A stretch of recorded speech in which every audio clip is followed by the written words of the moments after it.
Hello all, this is Ashwin again. How is it going? Welcome back to another exciting tutorial on OpenCV 3 and Python 3.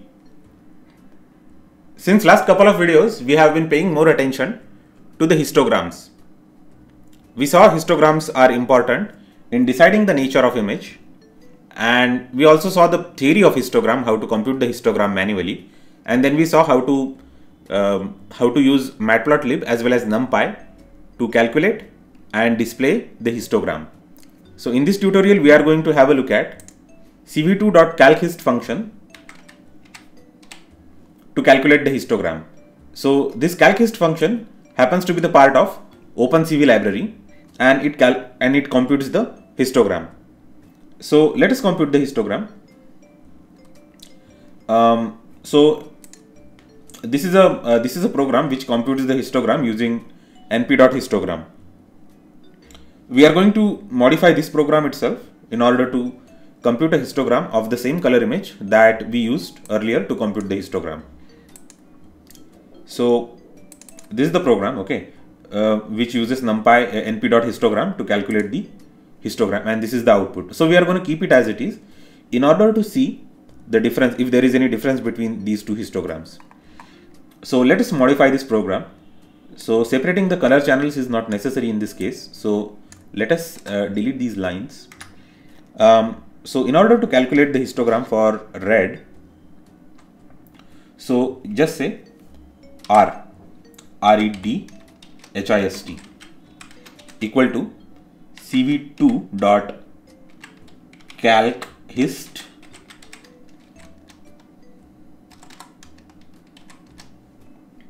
input or img, and it should be 0. That is the first channel, that is the red channel of the image, because we have already converted the image from BGR to RGB. Then none, there is no mask, and number of bins, it should be 256. Finally the range 0 to 255. Fine, right? So this is how it calculates the histogram for the red channel. Similarly, we can just go ahead and calculate the histograms for green, blue and blue channels. So this is red, green and blue. We just need to change the channel that we are operating on. So 0 in square bracket stands for the first channel, 1 stands for the second channel, and 2 stands for third channel, because we know that numbering starts in from 0 in case of lists or something like that in Python. So let us now work on displaying all these things. So in order to display this, we just need to plot, and in order to plot we have to use plt.plot, and we will just use redhist. Okay, so this is redhist, color red, greenhist, color green,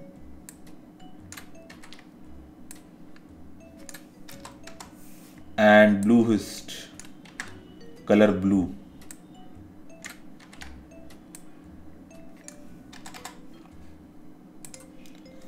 So this is the complete program for calculating and displaying the histogram. So let us see if it works first, and if it works, then what is the difference, I mean how the output is different than the earlier program.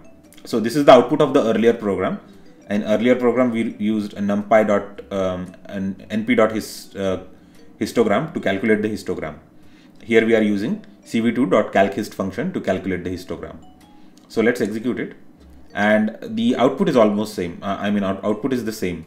Output is same because we are using the same image, and definitely image is not going to change its properties between the programs. So the histogram is same. So now till now we have seen now how to calculate the histogram using all the methods that we know.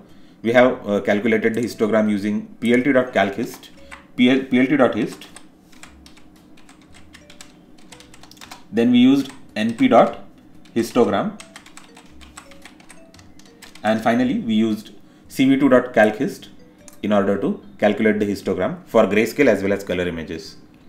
So I hope that after 3 tutorials on computing histogram, now you can compute histogram for any image using any one of these 3 functions. So I hope that you found this tutorial very useful in understanding what histograms are and how to use them, how to calculate them using these 3 functions. So let me know if you have any more thoughts about histograms. Thanks a lot. Let me know your thoughts and suggestions in the comment section. Don't forget to like, share and subscribe. I will see you next time.